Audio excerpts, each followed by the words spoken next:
السلام علیکم ویورز، میری ویڈیوز پسند آتی ہیں تو چینل کو سبسکرائب کرنا اور ویڈیوز کو لائک کرنا نہ بھولیں۔ Thank you. اکڑ انسان میں تب تک رہتی ہے جب تک پکڑ نہیں ہوتی، جب پکڑ ہوتی ہے تو ساری اکڑ ٹوٹ جاتی ہے۔ دریا نے نہر سے پوچھا، تجھے سمندر نہیں بننا؟ نہر نے پیار سے جواب دیا، بڑا بن کر کھڑا ہو جانے سے بہتر ہے چھوٹا رہ کر میٹھا رہا جائے۔ کوئی سفر بھی لا حاصل نہیں ہوتا، منزل نہ بھی ملے تو راستے بہت کچھ سکھا دیتے ہیں۔ خاموشی کا مطلب لحاظ ہوتا ہے، لوگ اسے کمزوری سمجھ لیتے ہیں۔ گنگناتا جا رہا تھا ایک فقیر، گنگناتا جا رہا تھا ایک فقیر، دھوپ رہتی ہے نہ سایہ دیر تک۔ میں بھی عجیب ہوں، اتنا عجیب ہوں کہ جب میں پریشان ہوتا ہوں تو مجھے دلاسوں کی نہیں بلکہ تنہائی کی ضرورت ہوتی ہے۔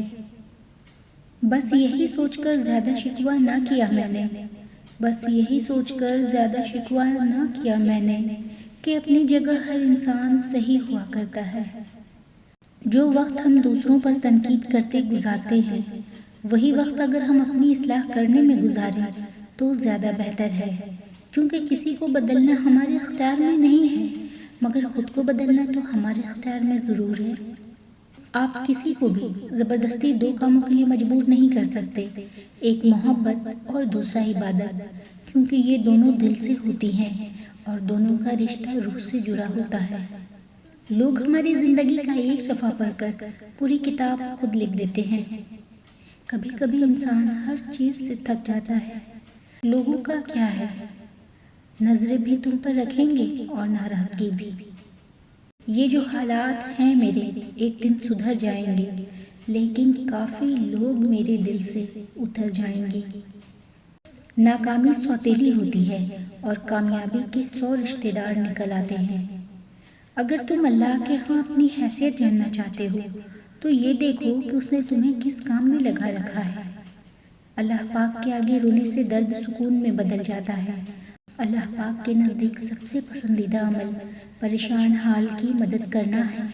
تم ایمان تو رکھو اللہ پر، وہ بہتر لے کر بہترین دیتا ہے۔ قرآن مختصر قصہ ہے خدا اور بندے کی محبت کا، اور پھر ہر تکلیف کا آخری حل سجدہ ہی ہوتا ہے۔ اللہ بہتر کرے گا، یہ وہ الفاظ ہیں جن سے انسان کی آدھی پریشانی ختم ہو جاتی ہے۔